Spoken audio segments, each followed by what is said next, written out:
Hello guys, आप लोग कैसे हैं? कमेंट में लिख के बताइए आप लोग कैसे हैं। वैसे भी हमारी तबीयत नहीं ठीक है, खांसी आ रही है 2 हफ्ते से। सुई भी लगवाए हैं, दवा भी लगवाए हैं, खांसी ठीक नहीं हो रही है। कमेंट में बताइए आप लोग कौन सा दवा हमें ठीक रहेगा, चाहे घरेलू उपयोग बताइए ताकि हमारी खांसी बहुत जल्दी ठीक हो जाए।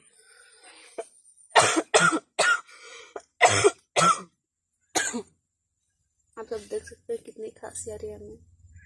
हमारी तबीयत बहुत ज़्यादा खराब है। आप लोग कमेंट में बताइए कौन सा दवाई ठीक रहेगा।